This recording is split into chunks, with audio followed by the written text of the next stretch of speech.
Okay, stand by for the start of the hearing.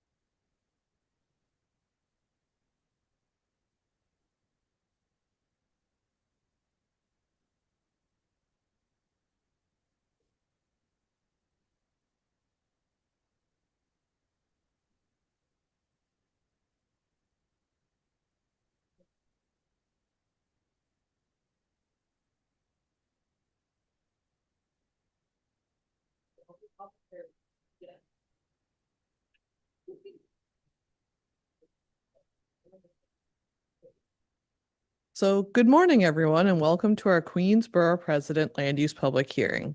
This hearing is taking place both in person in the Borough President's Conference Room and on our YouTube channel at Queens BP. I am Vicki Garvey, the Land Use Director for Queens Borough President Donovan Richards, and I will be chairing this hearing on his behalf. For those who wish to testify virtually and haven't already pre-registered to do so, please visit our website at queensbp.nyc.gov. Written testimony is also welcome from those who are unable to testify in real time today. All written testimony must be received by 5 p.m. and may be submitted by email to planning2, that's the word planning and the number 2, at queensbp.nyc.gov, or postmarked today by 5 by conventional mail sent to the office of the Queens Borough President at 120-55 Queens Boulevard, room 226, Kew Gardens, New York, 11424. Lisa will now review how this public hearing will proceed. The public hearing shall be conducted in the following manner. The applicant will give a description of the requested zoning action, the proposed project, and respond to any questions from the chair. The floor will then be open for public speakers. Please listen for your name to be called. Each speaker will have 3 minutes to ask questions and/or deliver testimony. When you are called, please identify yourself for the record and if you are formally speaking as a representative or a member of a group. The calendar item or number, the application that you are speaking about, and whether you are for or against the item. Then you may begin your testimony. Please note that a signal will ring when your time is up. At the discretion of the chair, if there are a large number of speakers on any particular item, it may be put on second call. Speakers for and against that item may also be called to testify on an alternating basis. Please note that if you are testifying virtually, you must keep your camera on during your testimony and display your name accurately on Zoom. Thank you for your cooperation. Thank you, Lisa. The chair reserves the right to ask speakers for clarifications or further information regarding the applications or comments. And so now Lisa will call the first calendar item, actually first 2 calendar items, which are related. Yes. Calendar items number 1 and 2 are related. ULURP number 250125 ZMQ and ULURP number N250126 ZRQ. The applicant is 21-31 Holdings LLC, Affected Community Board number 2. Applicant, please begin your testimony. Members of the Queens Borough President's Office, good morning. My name is Richard Lobel from the law firm of Sheldon Lobel. Joined by the applicant team today, including Ashley Fina, the applicant, to discuss the 2131 46th Avenue rezoning. We hope that the Queens Borough President's Office will support the overwhelmingly positive vote in favor by a vote of 32-2 of Community Board 2 in favor of this rezoning application. The next slide is a project summary. What are we seeking to do here? So 2131 46th Avenue is an existing M14 R6B zoning district. We're seeking to rezone it to an R7X C25 zoning district. by extending the existing district, as we'll show on the maps, to cover the site. This would facilitate the development of a new 11-story mixed-use, roughly 81,000 square foot building with roughly 84 dwelling units at the proposed development site. I'm going to briefly go through the land use rationale here. Nicholas Liberis, the project architect, will talk about some of the architectural aspects, and then the entire applicant team is happy to answer questions. In addition to the rezoning, of course, as with all such rezonings, we are seeking a map amendment to allow for a text change, providing for mandatory inclusionary housing over the development site, which here would result in affordable units of roughly 21 units. And that is projected at option 1. I would note that with regards to this site, as we will demonstrate to the office, this site has been zoned in some form of a manufacturing district since 1961. Most recently in 2004, it was rezoned with an M14 R6B district. That has not resulted in any meaningful development at the site. The one-story commercial building at the site has remained here for decades. And as Community Board 2 agreed, rezoning the site to R7X would allow for a more productive use of the site, inclusive of affordable housing. The next slide. So these are the numbers behind the development. You can see a proposed 11-story building at roughly 81,000 square feet, a rough FAR of 6.0, base height of 67 feet, and a total height of 120 feet. The number of units, as you can see before you, 84 units with 10 studios and 10 3-bedrooms, 22 1-bedrooms and 42 2-bedrooms. So the average room unit size is greater than 2 bedrooms. Would be 21 affordable units. And although no parking was required, 15 spaces are provided in the cellar. These 15 spaces were reduced from earlier iterations due to discussions with Community Board 2. The slides in front of us are for the architectural materials. Nick, I think the only thing I would do is to go 3 slides ahead to the area map so I can just discuss the rationale for a moment and then have you continue with the architectural presentation. So does this rezoning have merit? You can see the site highlighted in the dotted lines. The existing R7X district exists immediately to the east of the site and has produced an 11-story building, much like what is proposed at the site. This site is clearly more relating to Jackson Avenue than to 46th Avenue. Jackson Avenue, a wide street and major thoroughfare. When we look at potential sites for rezoning, we look at street widths here. The site lies within 80 feet of Jackson Avenue, an extra wide street per zoning.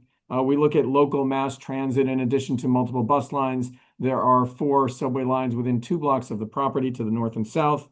And in addition, we have an underdeveloped site developed to an FAR of less than 0.4, which really has not produced much in terms of anything valuable to the community here. Community Board 2 recognized that the opportunity to bring new commercial and community facility space to the ground floor, as well as importantly, over 80 units of residential housing and over 20 units of affordability was seen as something which was desirable. With that, I would defer to Nick, who can continue with the architectural presentation. Thank you, Rich. Thank you. Can you please go back a couple of slides? Okay, this is good. So, okay, so the site you can see over here is very, very close to Jackson, like Rich just said. And you could see the relationship of these very tall buildings to the south. With the new LIC rezoning, 21st Street is also going to get some more density.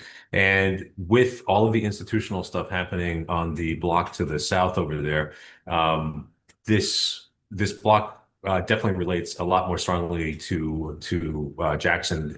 If you could go to the next slide, please. You see something when you look at the street map, which is kind of remarkable, which is that you have this extra width, but it's something that you generally don't see unless it's next to something which is cutting through the city fabric. So if there's like an arterial highway, if there's some sort of elevated train line, in this case, you don't have it. So what you end up with is that extra width of the street plus another, from some vantage points, almost 100 feet. So you end up with something that is, which I'm like presents as having a street front right onto an exceptionally wide portion of Jackson Avenue. Sorry. So what you can also see over here is that we have the vestige of an M14. This as recently as 20 years back was an M14 still, and then you could tell that they just kind of koshered it and kind of put this R6B on there, which was reflective of what was actually built over there, which was a lot of lower rise housing, but it's not necessarily germane to what's happening on our side of the block. Next slide, please. Okay, next slide, please.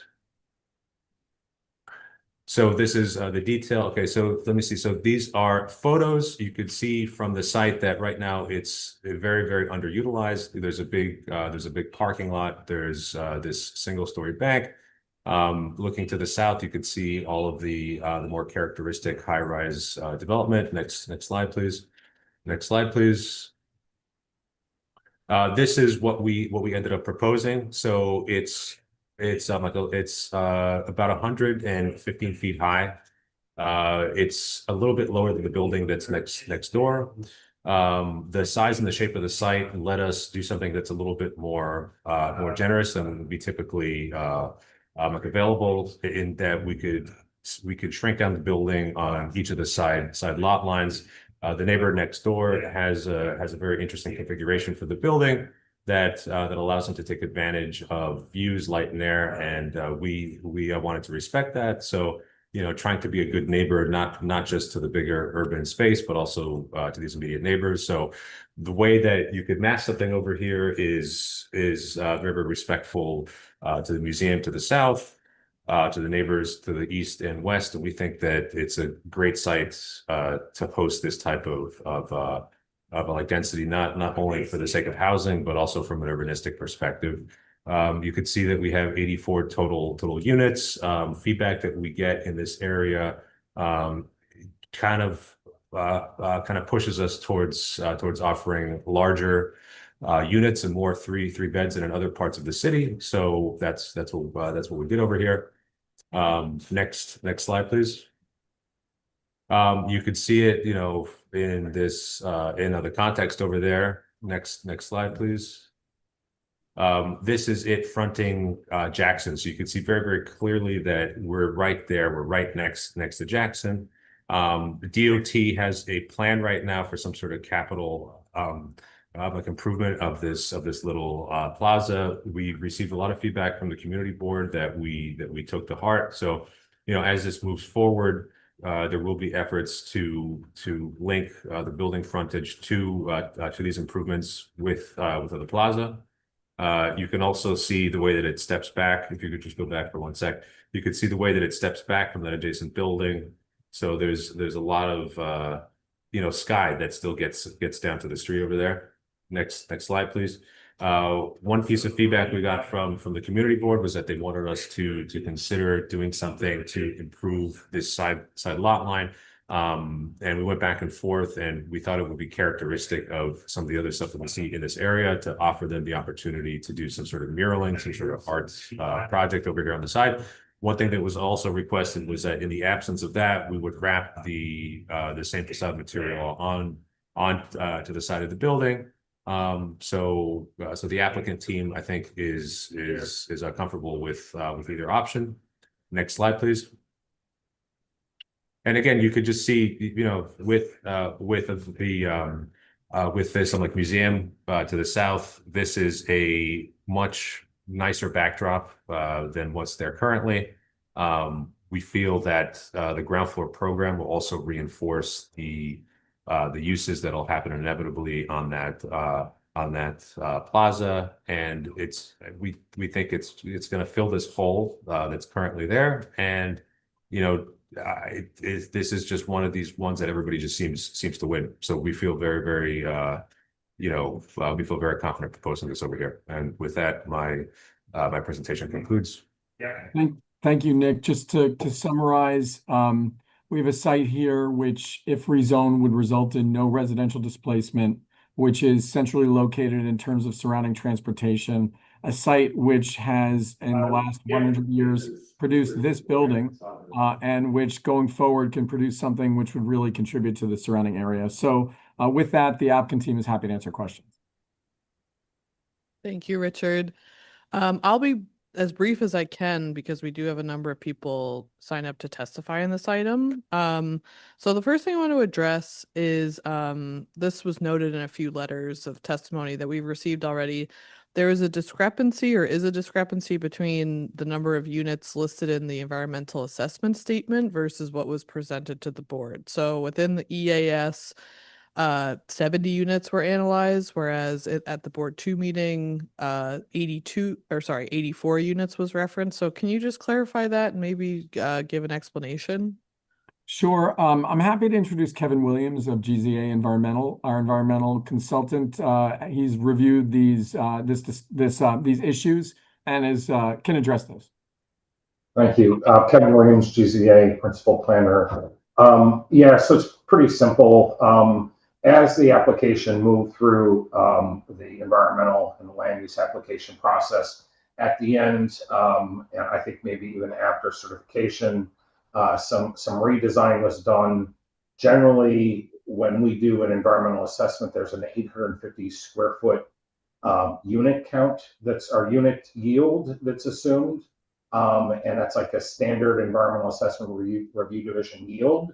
And that's since dropped below 800. And so obviously 680 square feet is the minimum yield average that was used. And this is the same case in all applications. But regardless, we've screened the entire document. Originally, this would have been eligible for green fast track. So a lot of the sections that were analyzed already would have fallen out. But the amount of units makes no measurable distance in any technical form of analysis. One of the community members referred to it impacting an open space analysis. That's no longer the case. The new 2025 Seeker Technical Manual requires 200 units for an open space analysis. And that was the only potential category in Seeker that would have been affected by that change. Having said that, we are going to prepare a technical memorandum as is required when you have a change of any kind for an environmental assessment prior to acceptance by City Council. Should we get that far, we will have a technical memorandum approved by Environmental Assessment Review Division documenting that change, scanning through the chapters of the environmental assessment and indicating, you know, whether or not there's any impact to those totals, which we've already scanned through and there won't be. So we will tie that, we will close this loop by the time the application finishes ULIP. Thank you, Kevin. That is a helpful explanation. So just to clarify, is this project now 84 units, just so we're on the same page? It is currently 84 units, correct? Okay. Thank you. Because it does impact the ratio of affordable units. So just wanted to clarify that. Sure. So with regard to the board's conditions on this application, do you mind speaking to them and speaking to the feasibility of meeting these conditions? Sure. I'm just going to list those now, and then I think Nick may be better equipped to discuss some of the modifications that were made. There was a discussion around number one, improving the lot line treatment in terms of the facade continuation. Nick addressed that. So we're happy to comply with the community board's request. There were additional discussions regarding adding more greenery and landscaping. And then there were discussions with regards to parking, eliminating parking spaces, and what curb cut would be utilized. And then in addition, they requested committing to an arts-related business attendance for the first floor space. So we've discussed all those as an applicant team, including the lot line treatment, the facade treatment, and a potential green wall. And we're seeking to comply with the community board's requests to the extent possible. I think that Ashley has demonstrated that she's committed to this community. Ashley and her family have owned the building for over 50 years. They are a Queens born and bred local business, and so she has a great sensitivity to the area. So we're seeking to do what we can. Maybe Nick can talk about what we've actually put in the plans, and then we can discuss anything else.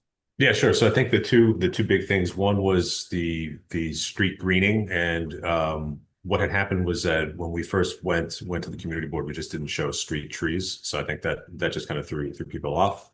So we are statutorily compelled to put in trees every 25 feet.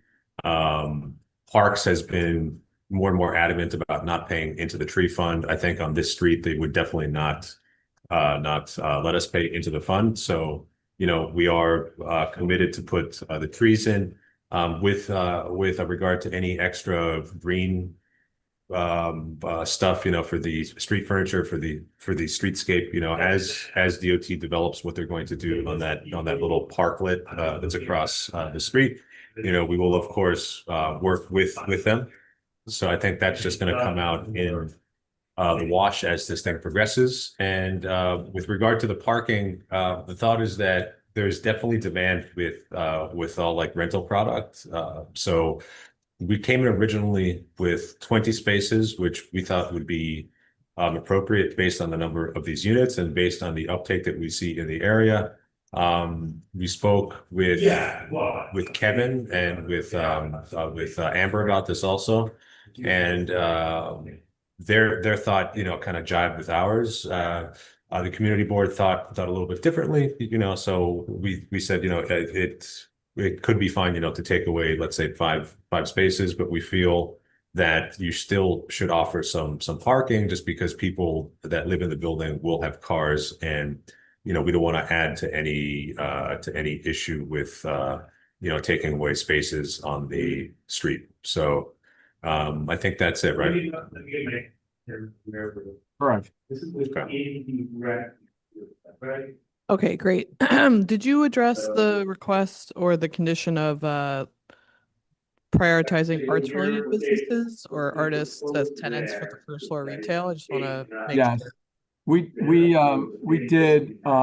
We have discussed that as an applicant team, and Ashley has said that she's happy to try to solicit arts-related businesses for that ground floor. And it's something we actually discussed prior to even the community board submitting their final opinion. So yeah, it's something we're happy to work towards. Okay, thank you, Richard. So one thing I want to note is through the written testimony that we've received so far, there have been concerns from adjacent tenants that are going to be affected by the construction. So do you mind just walking me through your plan to attenuate the noise, debris, any other issues regarding the site? Sure, I'll start. So, of course, with any proposed construction, we would be seeking to mitigate adverse effects on the surrounding area, complying with all DOB and other regulations. Nick, Kevin, I'm not sure if you want to just talk to the potential mitigation plans and what we could seek to do at the site. Yeah, I'll start, Nick, and you can follow. From a city environmental quality review perspective, this project is running 16 to 18 months of construction, which is well below the 24-month threshold for consideration of significant or adverse impact. So basically what that means is that what could be built there as of right is not substantially different from what's been proposed in terms of the duration of construction. Having said that, given the adjacent structures, from a geotechnical and from a construction perspective, of course, shoring, potentially monitoring in terms of, seismic impact related to foundation layout would be considered as standard measures present here.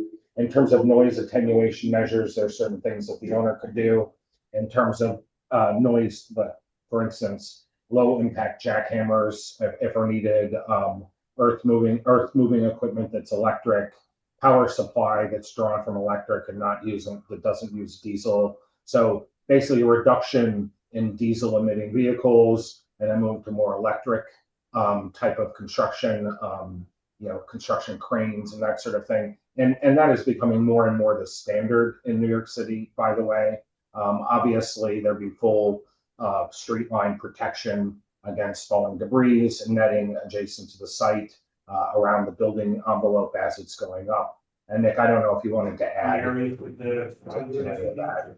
Yeah, no, I think you hit most of everything. I would just add one thing, and it's that because of the site's proximity to all of this residential and also to the institutional stuff to the south, it's going to be impossible to get late permits, weekend permits, stuff like that. So you don't have to worry about some of the more common ill side effects of being next to these construction sites, because elsewhere in the city, it's a lot easier to get permits that you go until 7 o'clock at night that, start early as well. Over here, that's not going to happen. So it'll, construction will be generally happening while people are at work.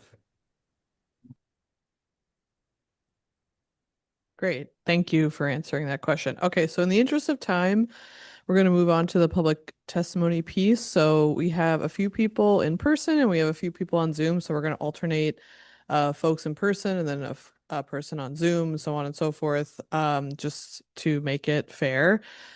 So I'm going to call 3 names. Insu Lee, if you could take your spot at the podium, and then next on Zoom, and please, I apologize for the pronunciations, Zhao Yi Zhu, and then after that is Olivia Wang, who is in person after the first 2 go. So whenever you're ready, Insu, please begin your testimony. Okay, thank you for opportunity to speak. My name is Insu Lee. I've been living in Queens for the past 36 years. My wife was born in Queens, raised in Queens. Her family's been living in Queens since 1970s. We've been renters for the most part of our lives. However, we respectfully ask for reconsideration for this rezoning effort at 2130 on 46th Avenue for the following reasons. There are significant discrepancies between what city knows and what the applicant is trying to do. For example, EAS report, environmental assessment statements, assumes that 70 units will be built. But for the reason, open space analysis was exempt, was skipped. However, the reality is applicants are asking for 84 units. By the multiplier, it will be over 200 residences. So they're right there should trigger the open space analysis, and that invalidates, the assumption that's made for this proposal. So I think those discrepancies must be reconciled before we move ahead. Also, this is not part of one LIC plan. This jumps ahead of that whole neighborhood plan. By building this unit there, it triples the density, population density on this block, more than what the city set the limit on. I don't want to go over the infrastructure issues and whatnot, but I want you to point out that that is actually an issue for a lot of residents living there. Also, did you know that the site carries a contamination test requirement, meaning that we need some public test results. Some proposal, I pulled out this picture from the developer's proposal. This is an 11-story building.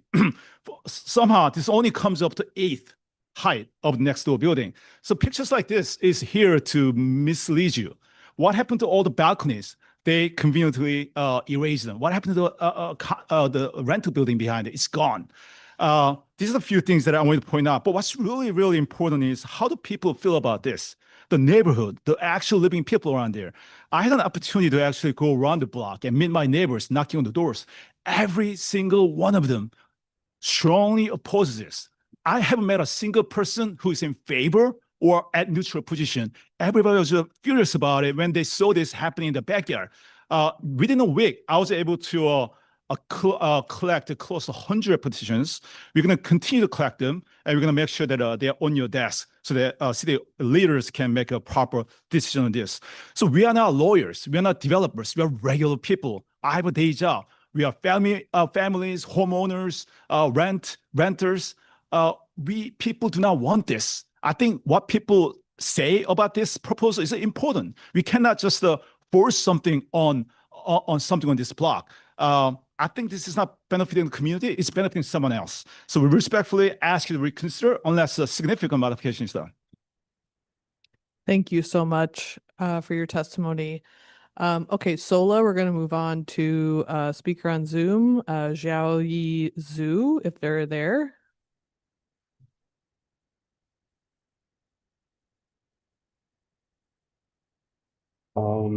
I think they left. They were here before, but they left. Okay, so we'll move on to Olivia Wang since you're seated right here, and then we'll move on to our Zoom testimony in just a minute.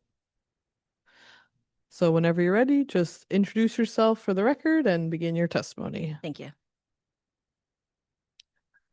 Good morning. My name is Olivia Wang. I've lived in Lion City for 5 years. I respectfully request the Queensborough President recommend disapproval for the proposed R7X/C2-5 upzoning at 2131 46th Avenue. This proposal is extremely out of scale for the immediate block and fails to meet the basic community standards that were previously established by the city back in November 2025. I'm referring to the 1 LIC rezoning. I have 3 concerns. First, this application ignores the precedent set by the 1 LIC rezoning. 1 LIC established a baseline for what this community truly deserves.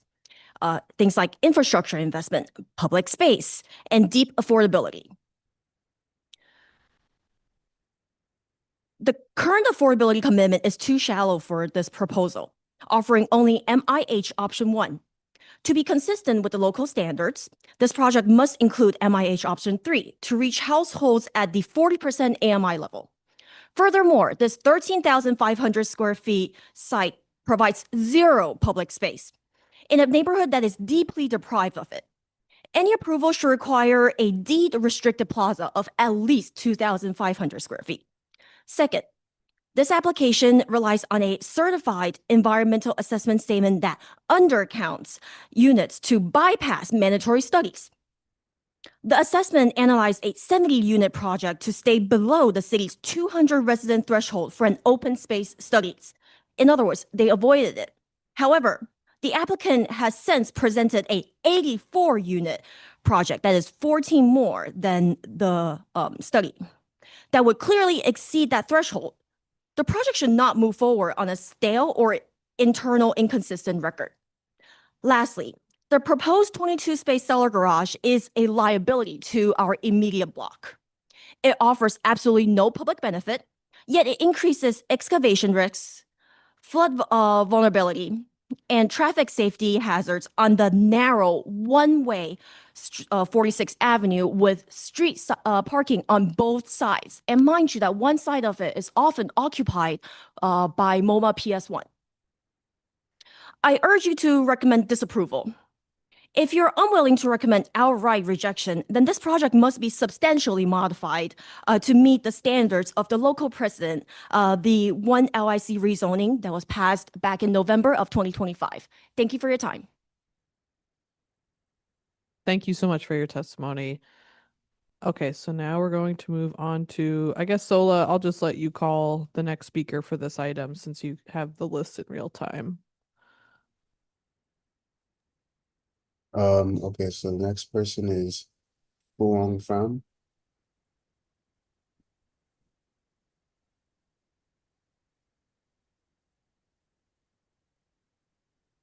Fuong Pham can speak. Fong Pham, I think was the name that was called. And if they're there, we'll promote them from attendee to panelist.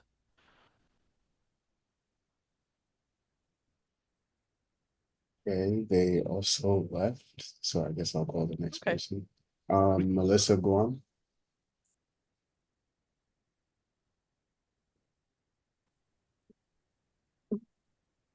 Hey, can you hear me? Yes. Yes. Is there any way that I can share video as well? No, at this time, we don't ask that you share your screen. Just if you could deliver your testimony, that would be great. And also if you could turn your camera on for the record. Yeah, I'm trying to, that's what I meant. I'm trying to see how do Oh, I okay, I turn my missed it. camera on. I don't have that option.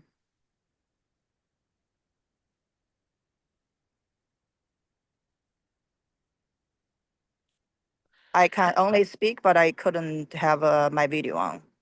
Okay, that we'll try to work on that technical difficulty. In the interest of time, we'll allow you to give your testimony. So if you could just begin whenever you're ready.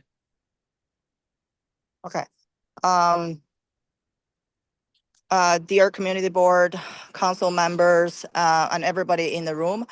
I'm the homeowner of 2128 45th Road, located directly adjacent to the proposed development site at 2131 46th Avenue. My family, including my young daughter, my mom, my husband, and myself, occupies the south-facing floors of the building. We're not transient tenants. We're invested members of a community who are committed our entire life savings and years of hard work into our home. We pay a significant mortgage and made this investment with the intention of staying here for the long term. Our lives are rooted here. Our work is nearby, and our child attends schools here. We are the permanent backbones of this block, and we are not in a position to simply move away if our quality of life is destroyed.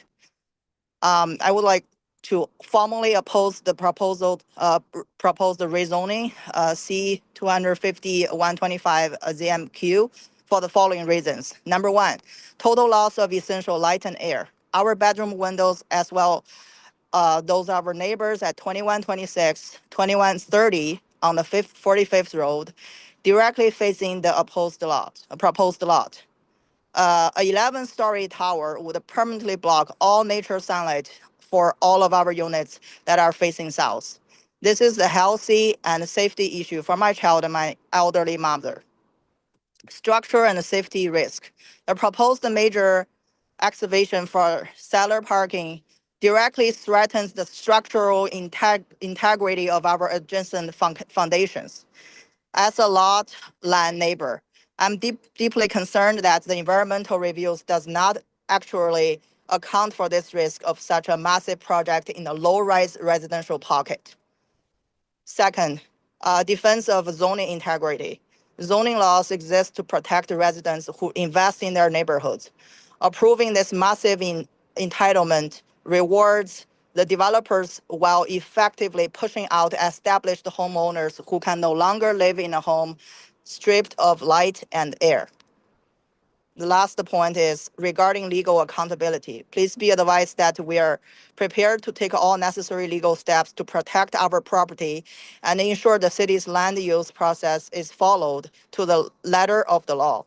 We're closely monitoring the accuracy of the environmental review, the CEQR, and the project's consistency with the surrounding neighbors' character. We will pursue an Article 78 proceeding or any other appropriate legal remedy to challenge an approval that disagrees with the significant adverse impacts on our homes and our safety. I respectfully ask community board, council members, everybody in the room to recommend disapproval of this application. Please protect the families and homeowners who have built their lives on this block. Thank you. Thank you so much for your testimony. Okay, we're going to call the next person. And so Sola is going to promote attendees to panelists, which I think is what the camera issue is about. When you first join as an attendee on the webinar, you can't turn your camera on, but once you're promoted to panelists, you will be able to unmute and turn your camera on. So Sola is going to call the next person. Okay, so the next person is Stephen Ring.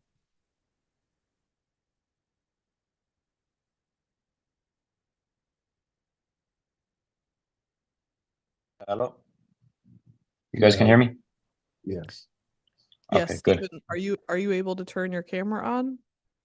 I don't believe so. I'm actually joining via cell phone. Okay. Apologies. That's okay. Feel free to begin your testimony when you're ready. Okay. Hey, my name is Stephen Ring. I'm a local resident. I live on 46th Avenue. I'm a resident in the Long Island City, Hunters Point area since 2013. I'm a homeowner on 46th Avenue since 2020. Firstly, I'd like to respectfully request that the board disapprove of this rezoning. Although I don't disagree with the development of the site, I believe the scale is the issue at hand. So currently this area, specifically in the majority of Hunters Point, if you notice that the majority of the buildings are roughly around 5 to 6 stories high, around 55 feet. I think that's the max height that the zoning in that area calls for. What this site is looking to do is to double the height of the surround of this site compared to other buildings in the area. And in the context of Hunters Point, I don't feel that this fits in. Surely Jackson Avenue has seen major development over the years.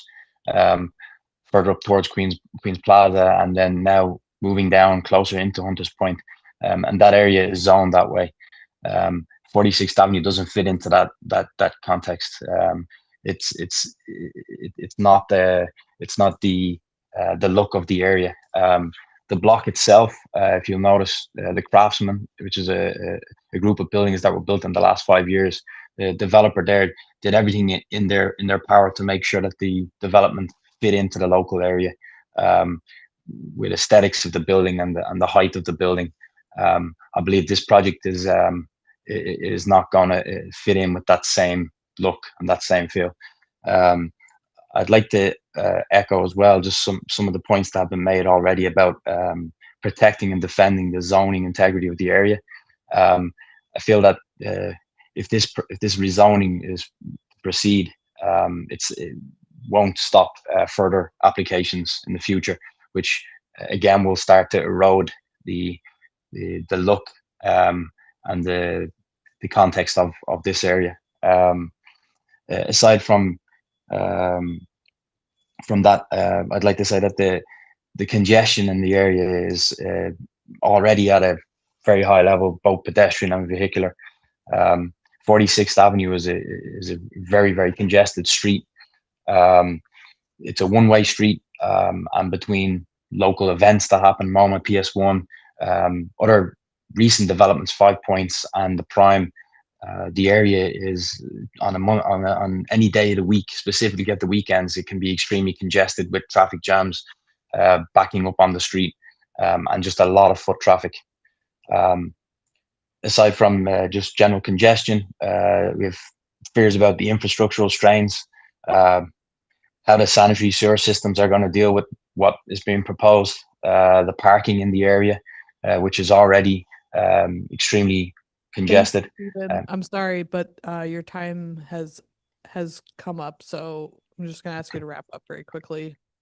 Okay, no, that's I would just respectfully ask that the board reassess the scale of the project. Again, not against the development, but just the scale of this project is what my concern is. Thank you for your time. Thank you. Thank you for your testimony. Okay, so next speaker. Okay, the next speaker is Rebecca Sinha.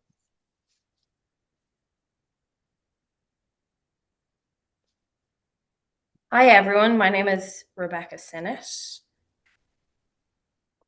Hi, are you able to turn your camera on? I'm just working through that right now. Okay, thank you.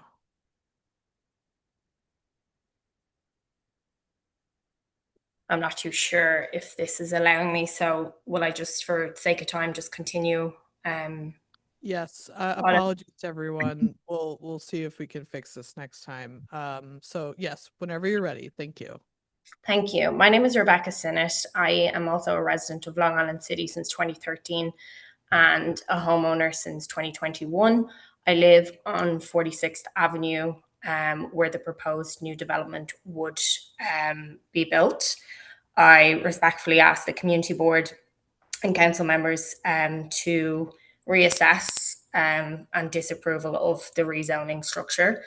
A couple of points. Myself and my building, the other residents within the building owners, we were only notified of this rezoning in the past week. So we have had to kind of scramble to obviously have conversations and gather momentum in terms of how people feel about putting this type of structure on our street.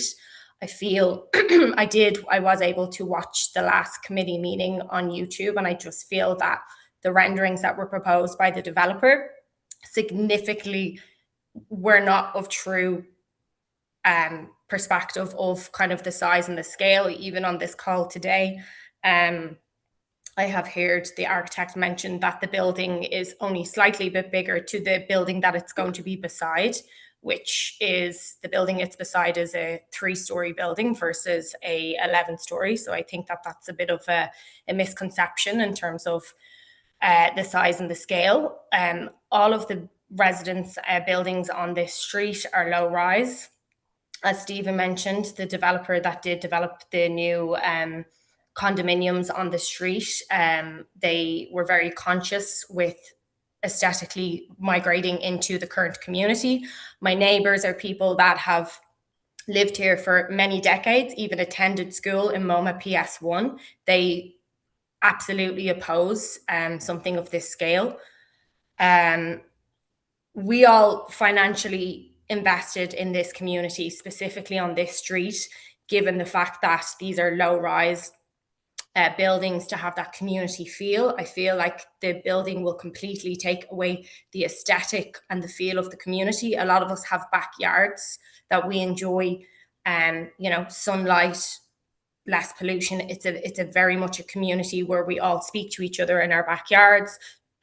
I feel a scale and a project of this size would completely obliterate that. And also even the building that is on the corner, the Prime building, while they keep referencing their building beside a building that would be the same size. While the Prime is on 46th Avenue, the majority of the building actually does reside on Jackson, which mirrors those tall high-rise buildings. Yes, so in terms of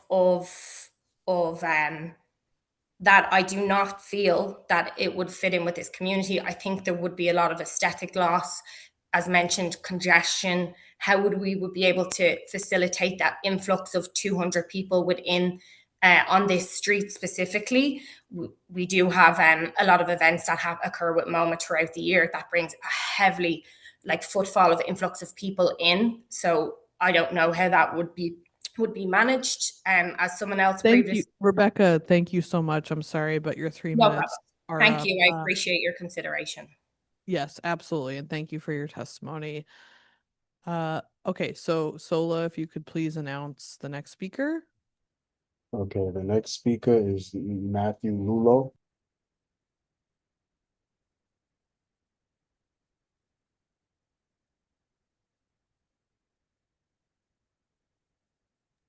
Matthew Lulo.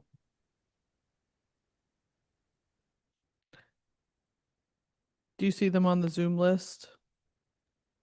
Yes, I am here. Can you? Okay. Yes. Okay, and I think I don't know, I have video too. I'm not sure if it's working on your end. Yes, It it is. is. Okay, thank you. Okay. Glad to see it's working. We got one. Great. Yeah. Well, Yeah, sorry, please, whenever you're ready.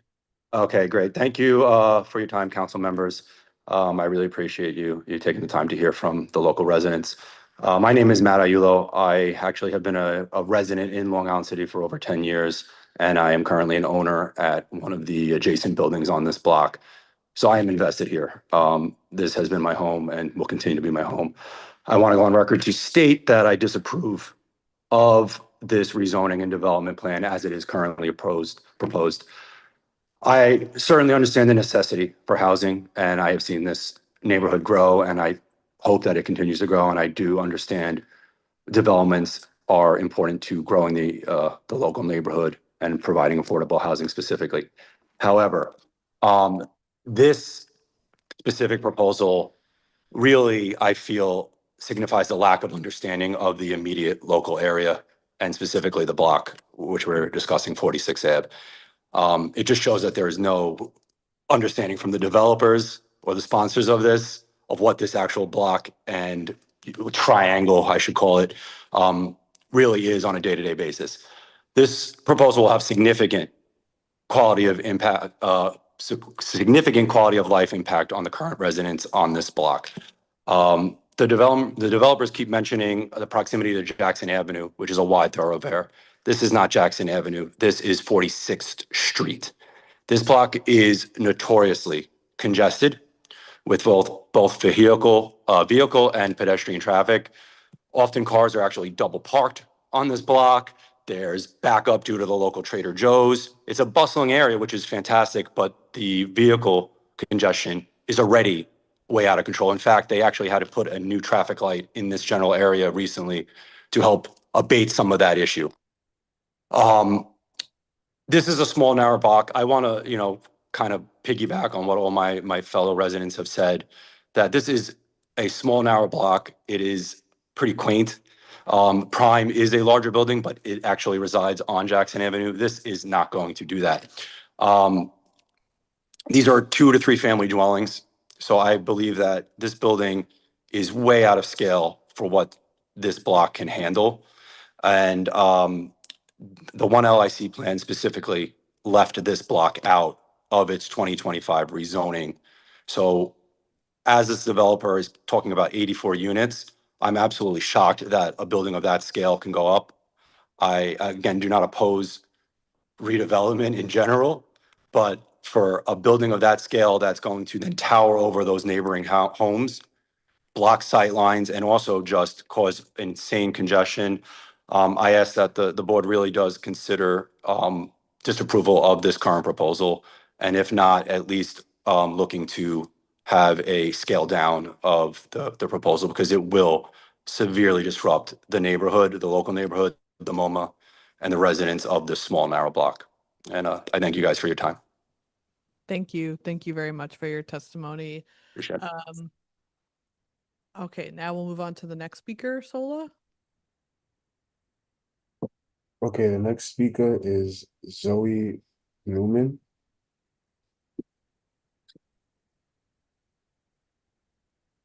Hi, Hello, are you able Hello. to turn your camera on? let me see. I'm being prompted. When is panelists?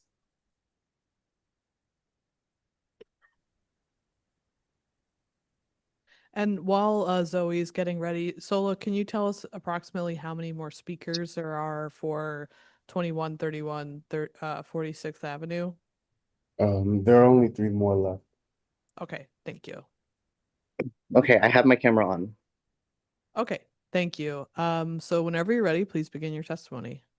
All right. Hi, my name's Zoe Newman. I live on 46th Avenue in a rent stabilized apartment. I've lived there for 12 years and hope to become a homeowner when my 20-year term is up on my rent stabilized apartment. I greatly oppose this rezoning, or at least it needs to be greatly reconsidered. The use of the Prime building as an example is not a great example. One, for the fact that they cheated the code because it faces Jackson Avenue, but also it has an almost failing energy efficiency grade on its door. There is a supermassive condominium tower being built across the street from us. And then on my side of the block, which is the side that faces 21st Street, there's another supermassive luxury condo site being built, yet another one just on the other side of the post office. So do not I do not see the addressing the housing crisis as like an authentic motivator for a site like this. Like I can see walking out of my door at least 2,000 units being built around me. We are in no shortage of luxury condos going up around us. Our block is just so tiny, and looking out at 11 stories, it's gonna tower. It's gonna block out the light and the sun, as has been previously mentioned.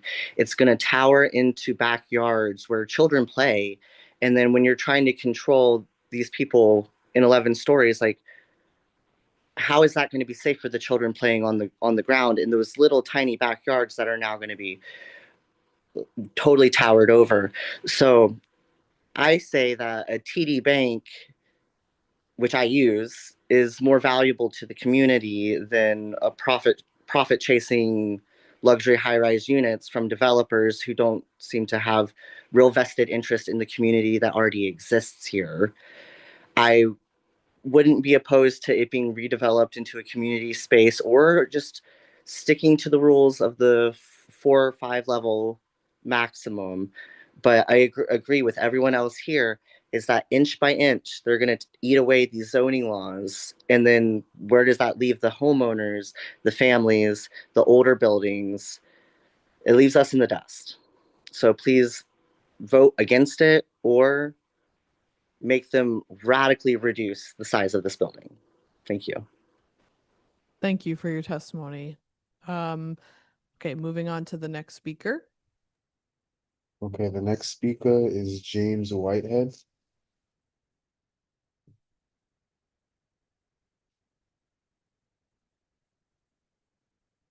It looks like he raised his hand. He might need assistance.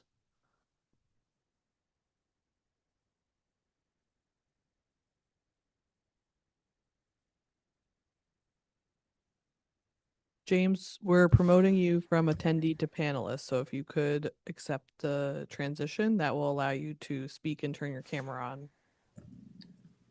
Okay, hold on.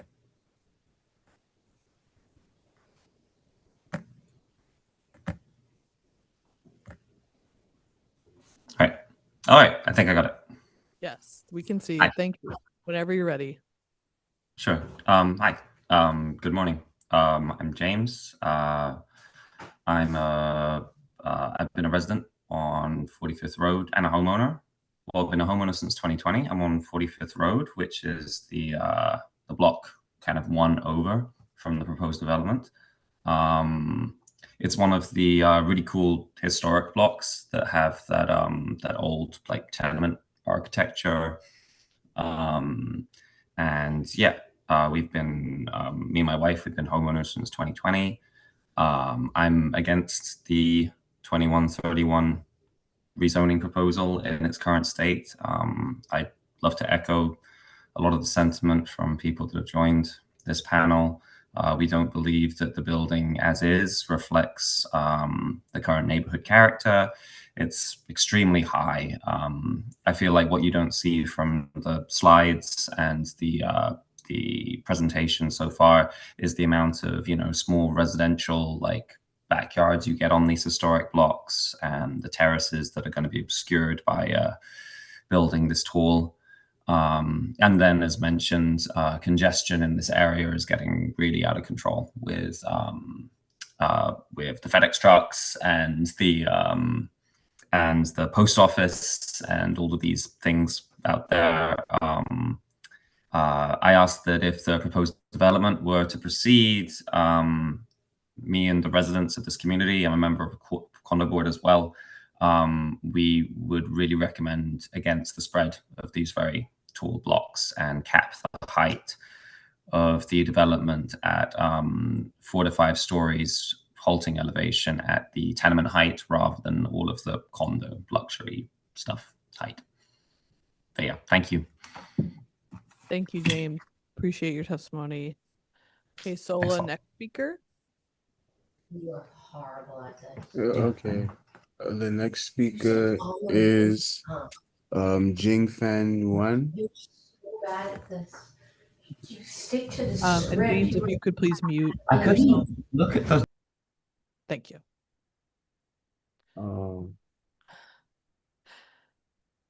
Well, that person left. So, Xiaorun Wang.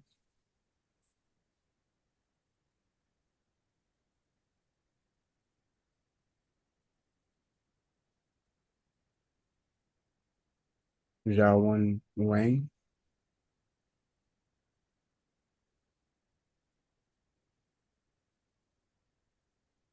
Are these folks on the Zoom currently? Yeah, but Okay.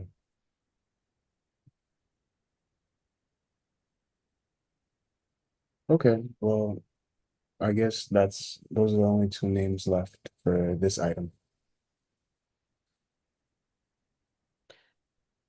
Oh, it looks Oh, like Vanessa Long. Yes. So Vanessa, we're going to promote you to panelist. If you could just accept that. Oh, It looks like a few people are raising their hand on this item. Okay, so we're going to start with Vanessa since we saw her name raised first. All right. Can you folks hear me? Yes.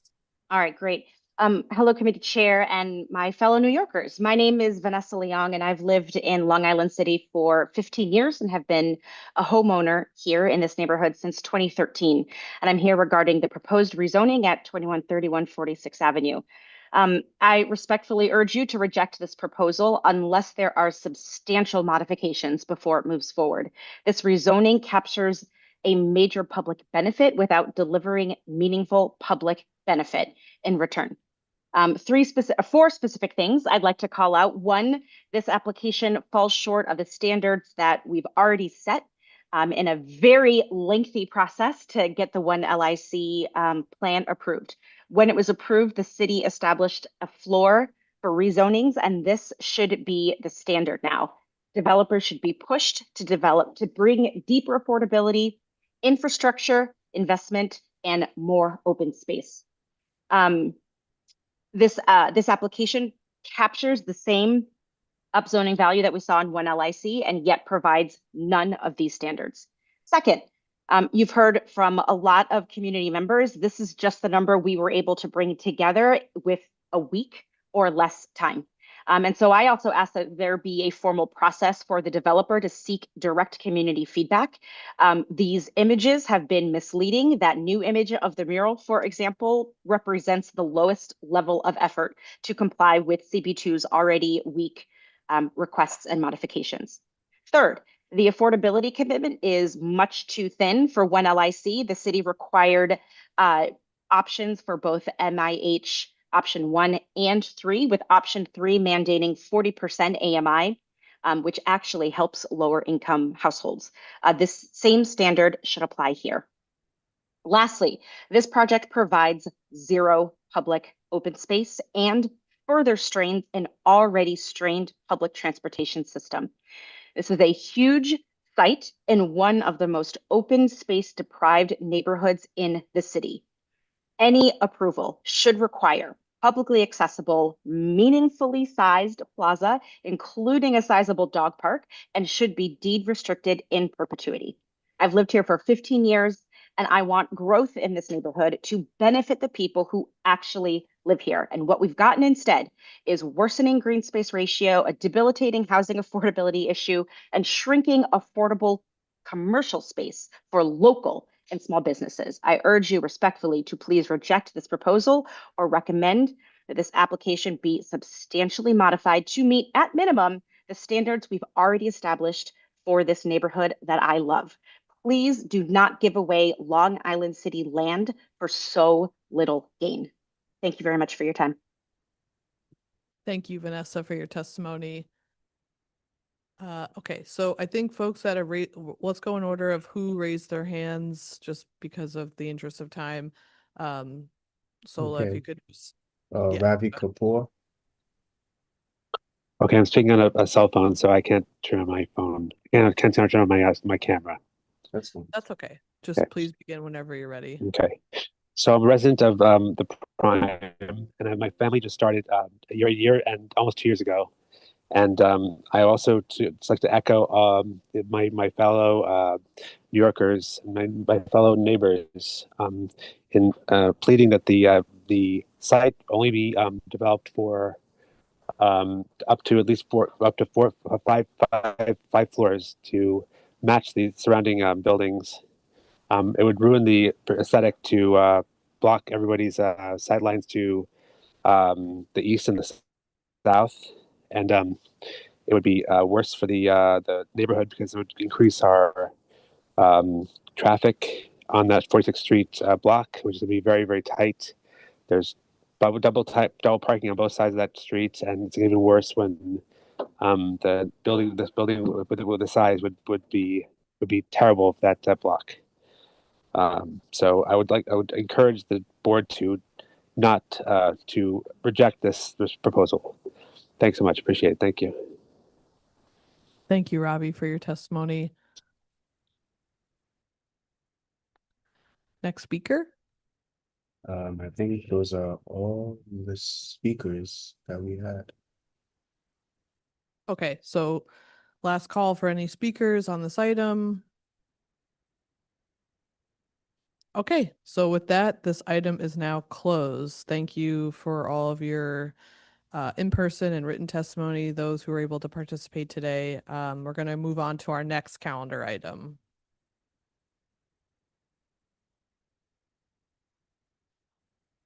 Calendar item number 2, ULURP number N250126Z, correction. Calendar item number 3, ULURP number 250331ZMQ. Prince, excuse me. The applicant is Prince Street 606 LLC, affected community board number 11. Applicant, you may begin. Thank you. Good morning again. Richard Lobel of Sheldon Lobel PC, joined by Amanda Iannotti from my office. With me, the applicants, Jerry Ha and James Chen, as well as Shannon Zhao, also the project architect. Amber Cartalian from GZA Environmental is here as our environmental consultant. The rezoning which you see before you is the 18910 Northern Boulevard rezoning. This rezoning was originally brought in a slightly different form in 2023, at which point the Queensborough president did approve that application. The only substantial change to the application now is that the C23 district has been changed to a C24 district pursuant to conversations with city planning. This application would add a commercial overlay on all or portions of 7 lots across Northern Boulevard, 5 lots along Northern Boulevard, 1 additional lot owned by the applicant, and then a portion of a lot behind. Northern Boulevard is zoned with commercial overlays for 20 blocks, specifically 22 blocks to the east are zoned with a C2 commercial overlay, in addition to which 4 blocks to the west have commercial uses, in addition to which the block itself of the 6 lots fronting on Northern Boulevard, all 5 other than the applicant site, have commercial uses. This rezoning will merely allow the zoning map to reflect what actually is on the ground, which are commercial uses along Northern Boulevard, a major commercial thoroughfare. This amendment here would facilitate the development of a new 3-story plus cellar mixed-use commercial and community facility building with a total floor area of roughly 14,800 square feet. And we will go through the maps and materials, after which point we'll briefly touch on the architectural materials, and the applicant team is happy to answer questions. Next slide. The numbers behind the proposed development: a 3-story plus cellar building. The floor area roughly 14,863 square feet, with the uses broken down as you see before you: 4,400 square feet ground floor retail space, 5,200 square feet second floor office space, which would be applicant owned and used, as well as 5,200 square feet of community facility space on the 3rd story. 10-foot front yard, a total height of 40 feet, and then spaces in the cellar and ground floor as you see before you, 26 spaces. In addition to which sustainability measures were added to the project. This was after seeing the comments of the Queensborough president in 2023. So you can see the sustainability measures: plantings in the front yard, EV chargers for 10 parking spaces, a green roof, and solar on the roof. I would note that the rezoning here is important in terms of the use of the property, but not in terms of the height and bulk of the property. 3-story buildings do exist within the area. The underlying R32 district would permit community facility uses in a building of 3 stories. In fact, across the street from the applicant, 18901 Northern Boulevard, there is already a 3-story building. So we really are seeking this commercial use, and a relatively modest commercial use at that. The next slide is the area map. Notably, R32 towards Northern Boulevard, R3X behind Northern Boulevard, and then you can see the commercial overlays extending well beyond the map boundaries as per zoning map 10D. The next slide. The tax map with the more specific boundaries of the rezoning. There's a slight modification at the rear of the property, which would allow the R32 with commercial overlay to match up with the actual lot boundaries here. And again, you can see the applicant's site highlighted in red, roughly 9,800 square feet of lot area. Commercial uses abound along Northern here, including on this block, as we will detail on the next slide, which again tells the story of why this rezoning is so appropriate. Northern Boulevard here, 100 feet, as everyone is aware, a wide street per zoning, an extra wide street, as well as a major commercial thoroughfare. You can see on this site and on this lot and on this block frontage, what are the commercial uses here? So starting from the westernmost portion on 189th Street, there is, despite being in gray, there is a restaurant there, which operates a commercial restaurant. The next site being with parking. The next site being the applicant site highlighted in red. Immediately to the east of that in gray is a parking lot allowing for roughly 50 spaces of parking. This is pursuant to a BSA variance granted for the corner lot on 192nd and Northern Boulevard itself, a roughly 1 FAR commercial building, housing use group 6 uses. And immediately adjacent to us, another auto-related building, which was granted a BSA special permit. So basically you've got commercial frontage here on the entirety of the block. The commercial overlay here, a C23 overlay, would allow for legalizing conforming commercial uses and not requiring BSA intervention and allow for really what would be an appropriate use for the site as well as an appropriate zoning district for the surrounding sites. The next several slides are photos. You can see a picture of the site itself, again, a vacant site, as well as the surrounding sites, the parking and restaurant to the west of us, additional commercial buildings on the other side of us, including auto-related uses along Northern. There's the restaurant you can see in the top right. Commercial uses as you go down the street, again, auto-related uses immediately adjacent, and use group 6 retail uses beyond that in that one-story building. You see a rendering of the proposed building in front of you. Again, a 3-story building permitted per zoning with a height that would currently be within permitted maximums, 35 feet across the street, 40 feet proposed for our building. And then the plans and materials follow, which include a raised area, patio for the second story of the building. And then you can see the plans and materials before you, which set out the elevations, the parking in the cellar, inclusive of 20 spaces of parking. The next slide with the ground floor retail uses, roughly 4,400 square feet, 6 parking spaces available on the ground floor. The second floor being office space intended for the applicant's business, including a terrace at the rear of the property. And then again, the community facility space on the third floor, here noted as ambulatory diagnostic treatment facilities, but is open currently as far as who the potential user would be. As we go through the remainder of the slides, we would note that the applicant has cleaned up the site. There were issues in terms of the community board and how the applicant had used the site. And here I would just note that this is a very sad case for me personally. We did bring this application several years ago. It was heard by the community board and the Queensborough president in 2023. And the applicant has since that time had to withdraw the application, refile the application, and is now again before the Queensborough president. Had the discussions and the work required been accomplished at that time, the applicant would have a productive building right now, and many of these criticisms in terms of the site conditions would not be material. As it is, if you look at the site and the DOB history in terms of violations, there are no open ECB violations on the site. As far as DOB violations, they do have a violation in terms of the use of the site formerly for storage of construction materials. They have since, after discussions, cleaned up the site and are anticipating using it for this building in a productive manner. So, the applicant has really gone through some hardship in terms of having to maintain the site and keep the site as a vacant open site for years beyond what would otherwise have been necessary. And I would note again that in addition to the Queensborough president approving this in 2023, the City Planning Commission approved it as well, and the applicant, after some community discussions, was forced to withdraw and refile at that time. So with that, the applicant team is happy to answer any questions. Thank you, Richard. Yeah, so I think you dovetailed nicely into the first question I had, which was, within the written recommendation of the community board, they called the applicant a quote bad neighbor for years. So I guess I just want to highlight that it sounds like things have been cleaned up, at least by today's date. And that's something that the board has been paying attention to, and really this is more of a comment. Sure. And so you also answered my other question, which was the changes between the previous application and today, which is, it sounds like the only difference is the increased commercial overlay density from C23 to C24.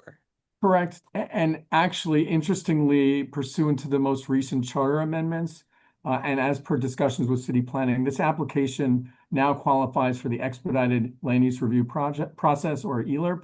And so from the Queensborough president, this would go to the City Planning Commission for what would amount to be a final determination. So again, the application itself from C23 to C24, which is appropriate given the frontage on Northern Boulevard, the availability of transit in the form of bus service, as well as being within half a mile from the Auburndale Long Island Railroad train station. But in addition to the actual application change, in terms of process, this is now being heard pursuant to the city's ELER process.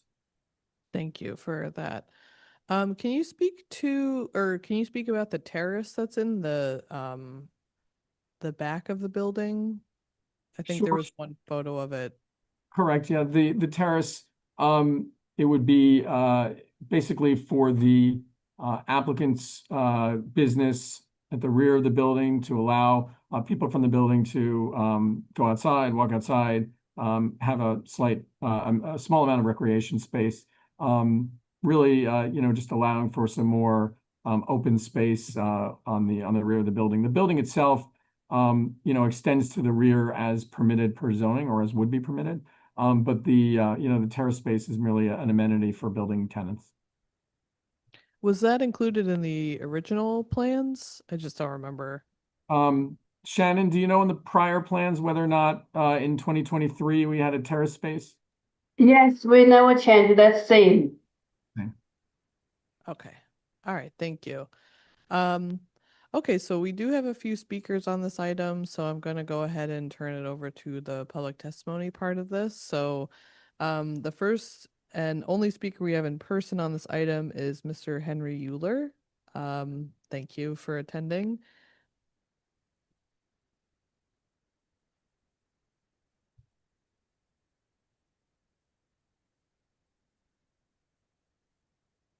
Good morning.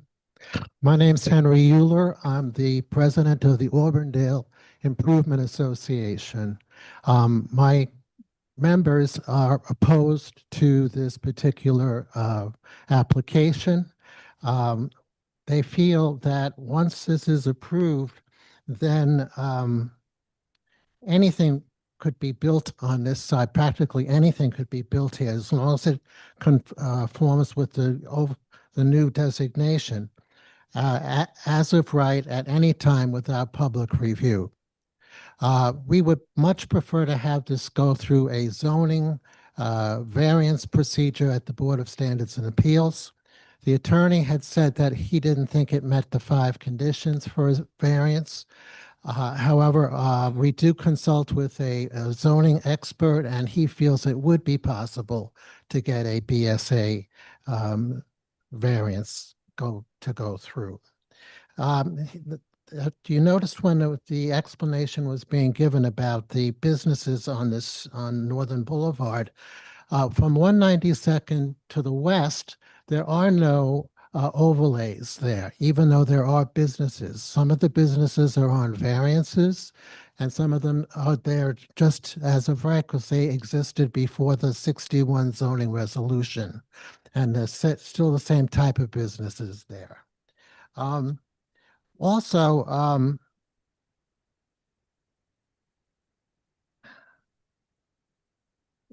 I just wanted to mention it also that the lot was in horrible condition for 3 years. It was a mess. They had all kinds of building and construction materials stored there.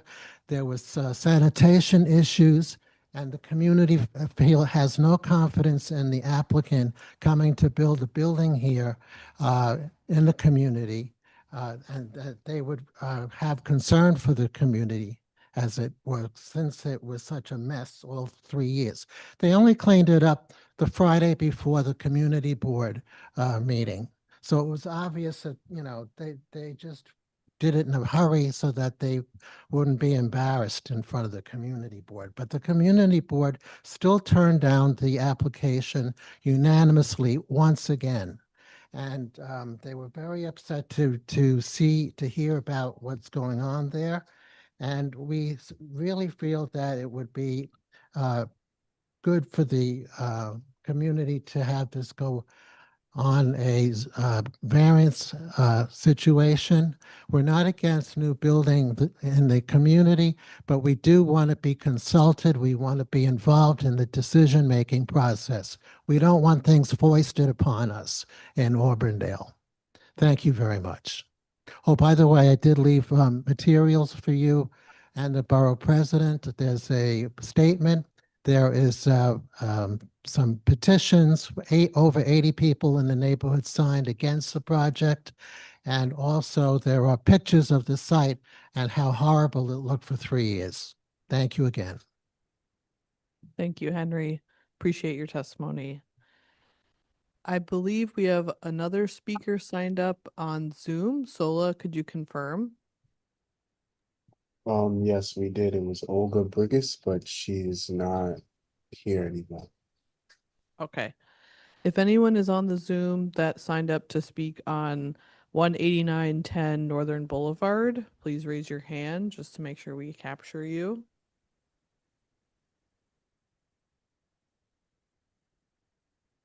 Okay.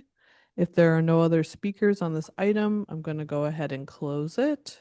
So thank you folks for coming up for this item. We're going to go ahead and call the last two related calendar items. Calendar items number 4 and 5 are related.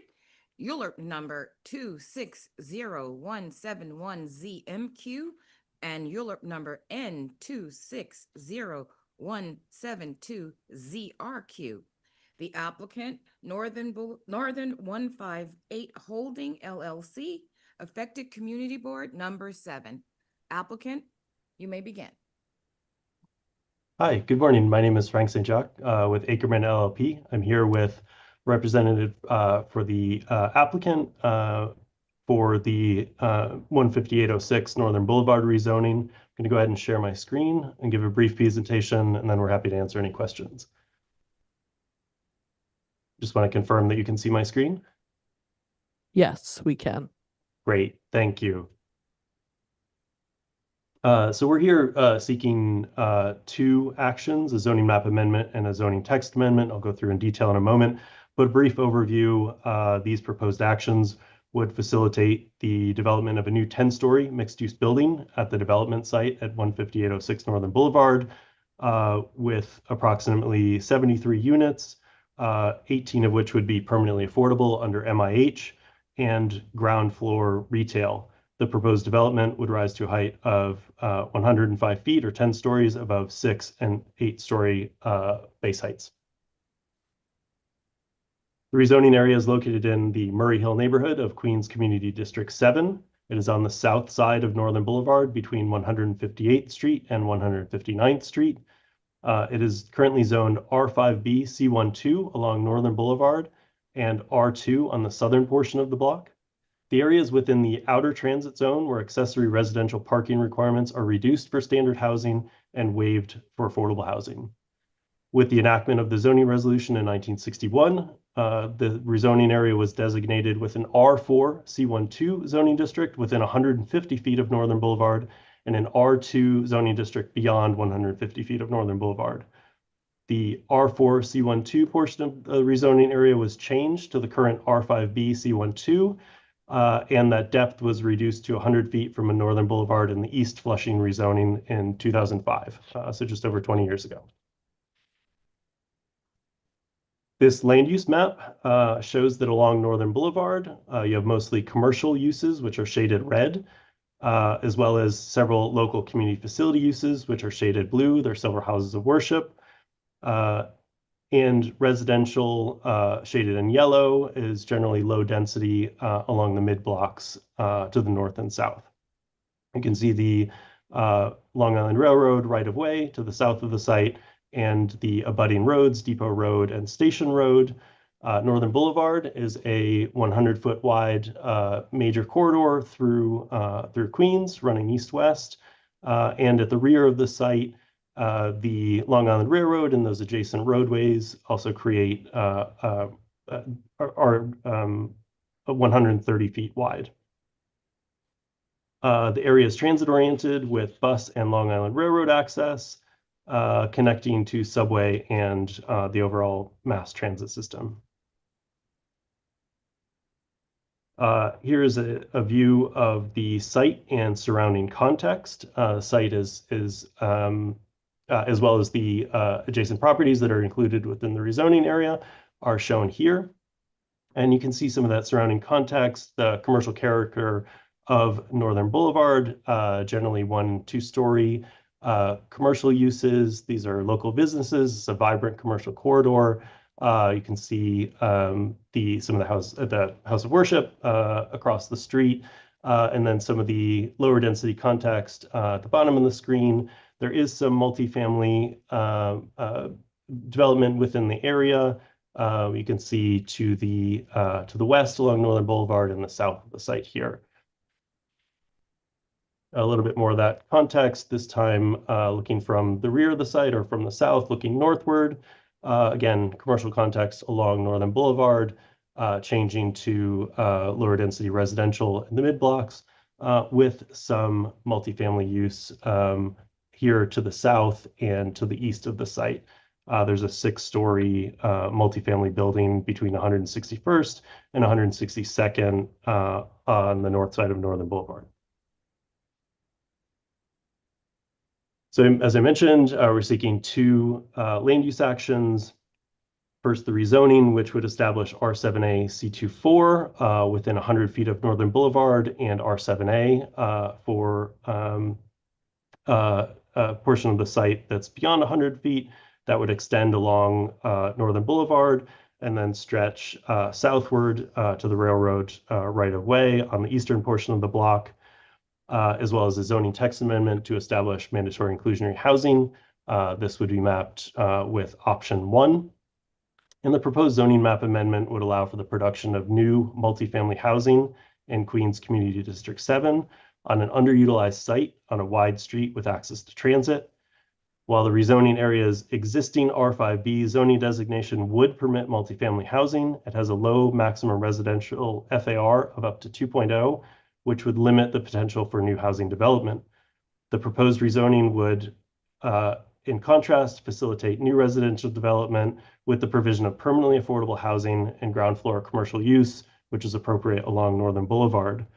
The rezoning area on Northern Boulevard, which is a 100-foot wide street and commercial corridor through Queens, is well served by mass transit, including the Q12 and Q28 bus lines, which again provide connections to other public transportation options, as well as the Broadway Long Island Railroad Station, which is just over a quarter mile from the proposed rezoning area. So that proposed zoning change is shown here. On the left-hand side of the screen is the existing zoning map, again, R5B with a commercial overlay and R2 at the rear of the block. The proposal would establish an R7A with the C24 overlay within 100 feet of Northern Boulevard, and then extending along the entirety of 159th Street, connecting that R7A on the eastern side of the block between Northern Boulevard and Station Road, the Long Island Railroad right-of-way, again, where the eastern half of the block is commercial and community facility uses. It relates more to the adjacent block to the east, which is entirely commercial, and the southern portion of the block abuts the Long Island Railroad and those 2 adjacent roadways, which are the equivalent width of a wide street, actually slightly wider than the mapped 100 feet of Northern Boulevard at 130 feet. So the proposed actions would facilitate, again, the development of a new 10-story mixed-use building. I will note that the R7A envelope would allow up to 11 stories. Because it's a corner site, we're able to efficiently design a building at 10 stories.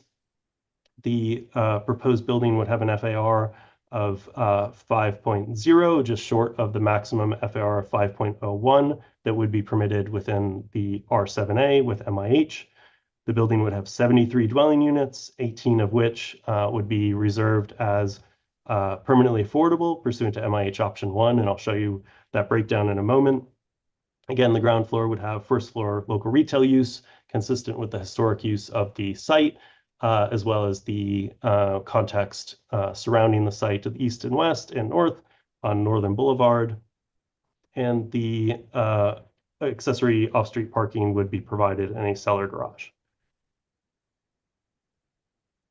Here's some views of the proposed development, and you'll note that the building is set back at 6 stories along the western side and a portion of the northern side, and the remaining portion along the eastern side of the Northern Boulevard facade has a base height of 8 stories, and the total building height is 10 stories.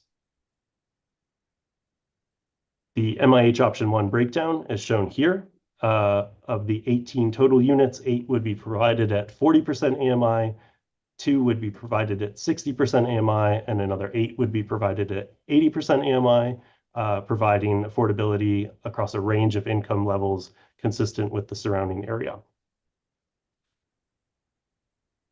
I think it's important to note that Community District 7 is the 3rd highest rent burdened community district within New York City. It is the 1st highest in Queens. It's 10% higher than Queens overall and 12% higher than New York City. We do acknowledge that there has been significant new development in Community District 7. Willets Point is going to be an important step in addressing the housing crisis, and we believe that this project will similarly help address the housing crisis in New York City, albeit at a smaller scale.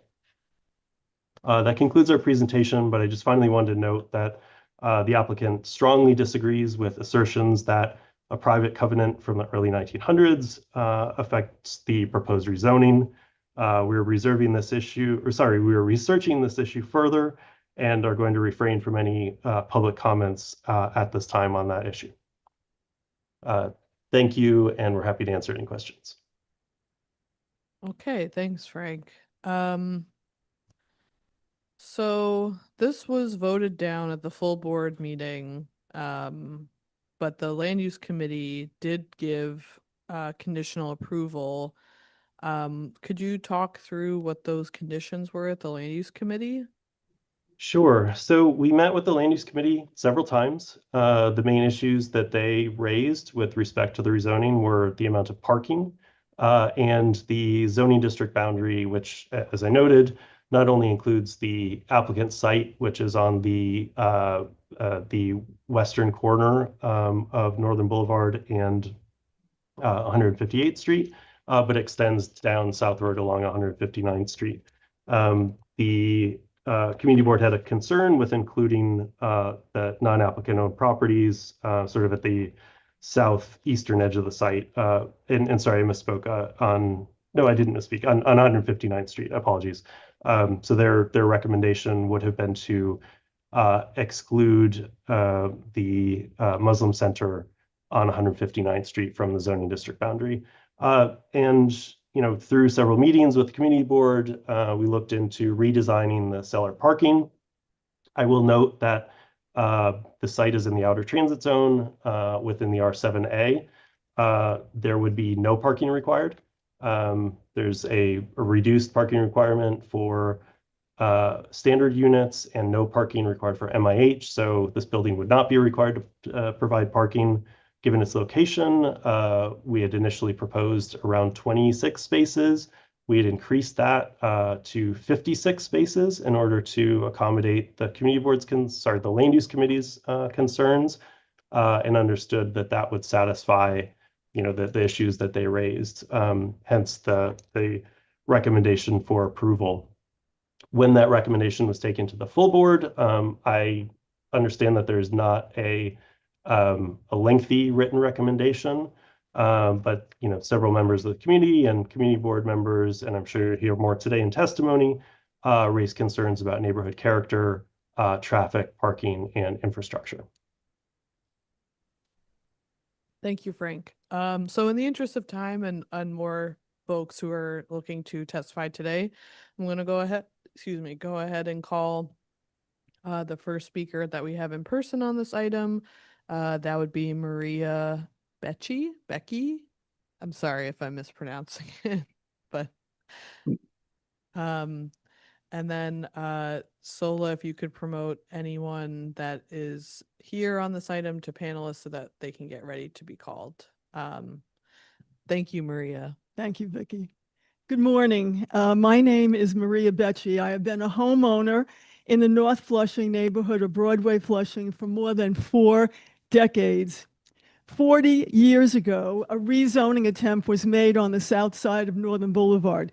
Developers wanted to turn Northern Boulevard into Queens Boulevard. It failed. I stand here again in 2026 opposed to the rezoning application for a 10-story mixed-use building. A building of this size is not only completely out of character and framed by 2-story commercial structures to the east and west of the site, but the land is governed by deed restrictions. City of Yes mandates that every community build a little more housing. Community Board 7 has demonstrated that it has exceeded its obligation with special district designations, allowing for both luxury and affordable housing developments. Some notable examples, but not all, are Skyview Park, Flushing Commons, Tangrim Towers, the Sunlight, Willets Point, and a plan for 3,000 new units to the former Flushing Airport site. I ask the property owners to consider the following.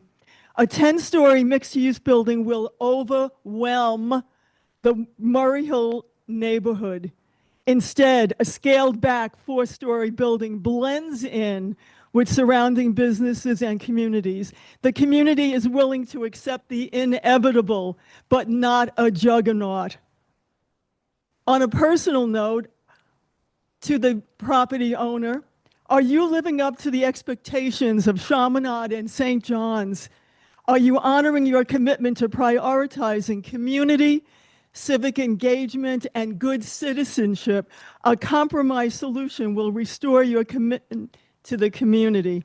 I also ask the borough president to please consider the following before deciding about the rezoning application. Queens ranks second among New York City boroughs in the number of housing units to enter pre-development stage. Community Board 7 has exceeded its obligation to City of Yes for a little more housing. Community Board 7 voted to turn down the rezoning. The rezoning application begs the question, aren't well-maintained pockets of low-rise business districts servicing low-density communities worth fighting for? Are communities expected to go along to get along and accept the inevitable without a voice?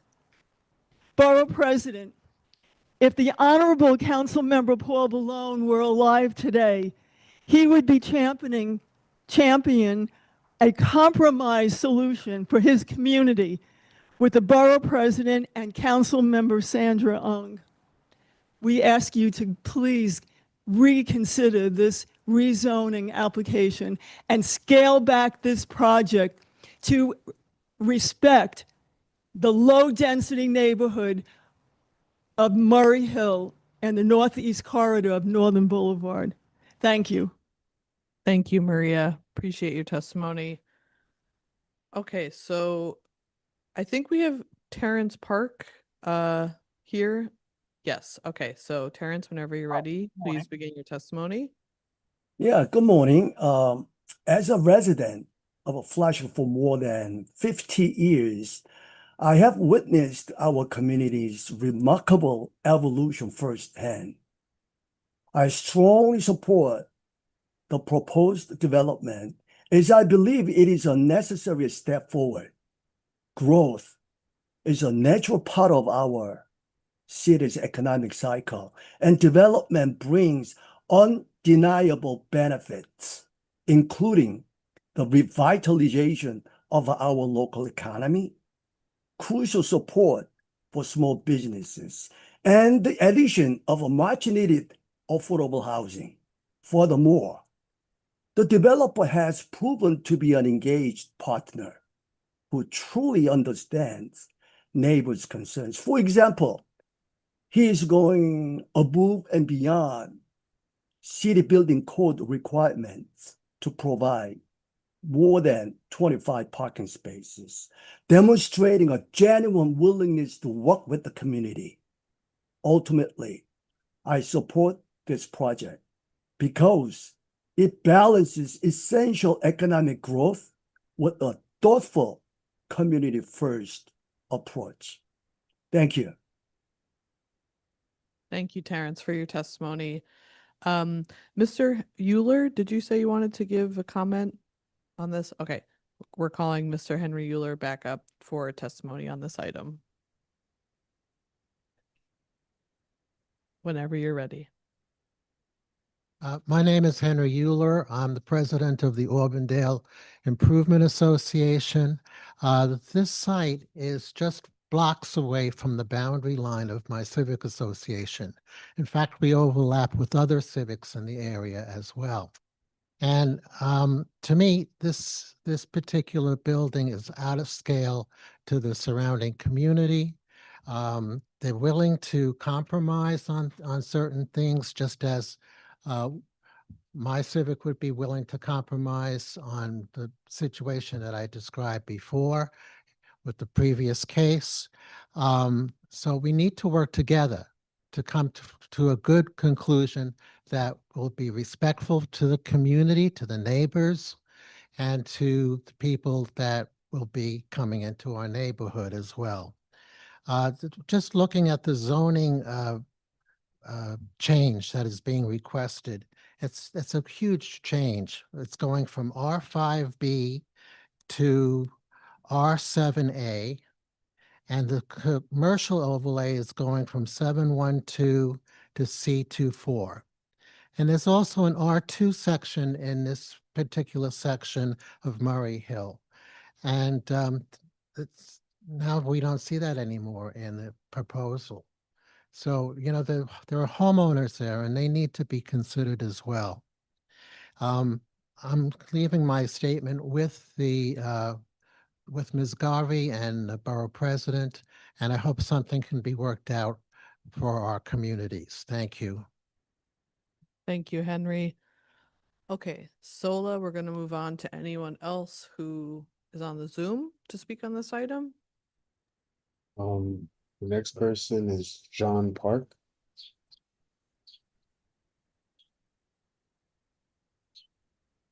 Yeah, I'm John Park. Hi, John. Can you turn your camera on? Yes, I do. Where's camera? Where's the camera on?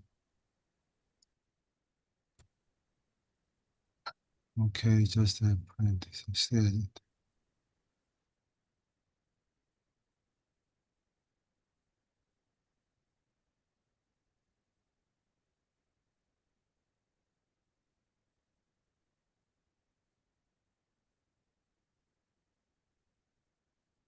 Okay, great. It looks like we can see you, but you're muted now.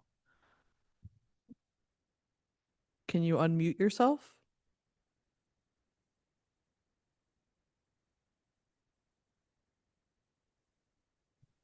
Okay, thank you. Thank you. Whenever you're ready. Yes, my name is John Park. I'm a resident in Pershing, 11 years, 157th Street, 47th Avenue. I have no knowledge of a background of zonings or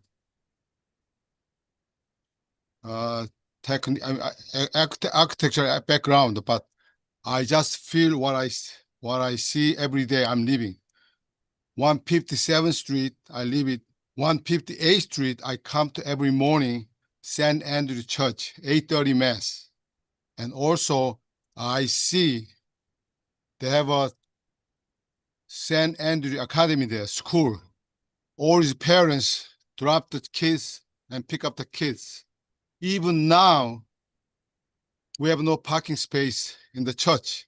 So I back around 158, 156th Street. Sometimes I go 35th Avenue. So even now, when I get out from 158th Street out to the Northern Blvd in the left turn, sometimes I miss the one traffic light. It already backed up, jammed. So I was very surprised, and I'm opposing the zoning change 7B. Maybe I understand what 5 pro, 6 pro. It means that's a height. It's like not more like a natural. I mean, but the 11-story building up there in middle of the whole two-story buildings there, middle of the few blocks, that means like I told you before, one playground, one elephant stand there. But it's very, very awful. I know you need a house, you need a affordable building, affordable apartment, but still you have to consider what is good for neighbors. I'm not saying only for homeowners. I'm saying about the traffic or environmental or church or schools. Thank you. Thank you, John. Appreciate your testimony. Okay, Thank next speaker. The next speaker is Michelle Ferroni.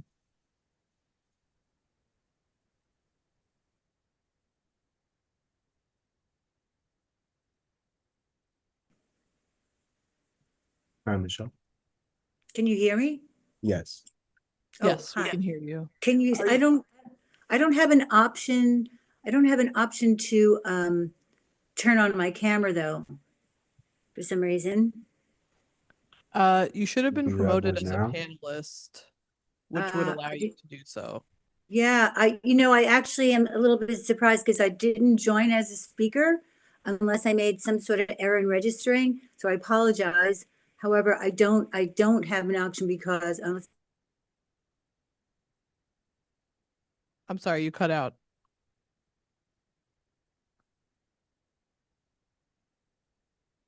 Hello?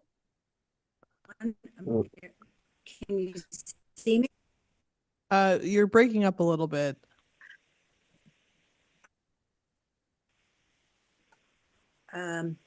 Yes, I There know we why. go. It says low bandwidth, but I'm not.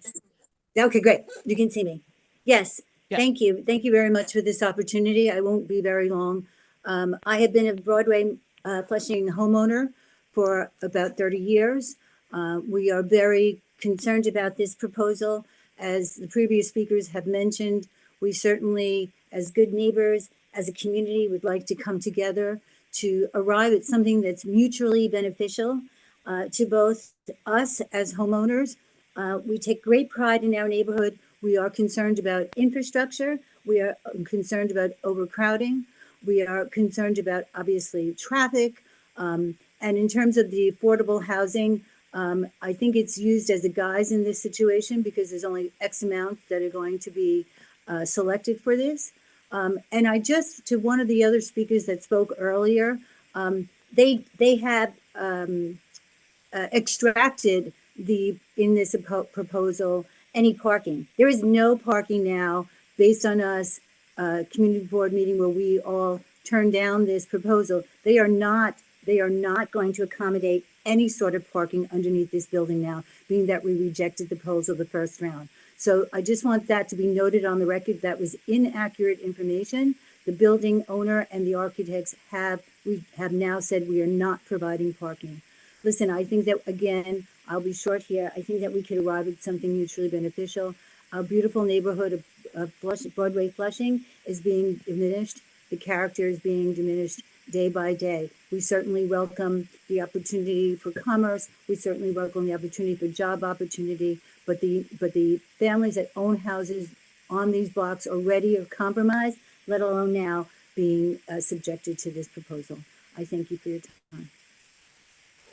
Thank you very much for your testimony and thank you for your patience. So we're going to move on to the next speaker. Sola, how many folks are signed up to speak as of now? There are no more speakers.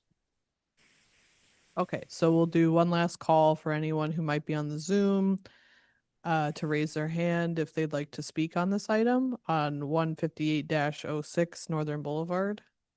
Okay. Oh, it looks like the applicant raised his hand. Do you want to? Very brief, if I may, Vicky. Sure. Just to acknowledge the comments from some people who I know. I hear you, and we are open to having a conversation about some of what's being talked about. For the purpose of today, obviously, Vicky, this is our application. We go forward, but moving through ULURP, I am personally open, and our team is in having a conversation, whether it be with Maria, because I know her role in the community, or Henry, or others. Obviously not going to let that folks become a circus, but we can coordinate for a more intimate get together in the time ahead to talk about your points. Okay, thank you, Andrew. Okay, so seeing no other hands, I'm going to go ahead and close this calendar item. Thank you very much, everyone, for your presentation and your testimony. And so with that, as the last two items, I'm going to go ahead and close the hearing. So the next public hearing scheduled for our office is Thursday, June 11th, starting at 9:30 a.m. Thank you very much, and everyone have a nice and safe Memorial Day weekend. Thank you.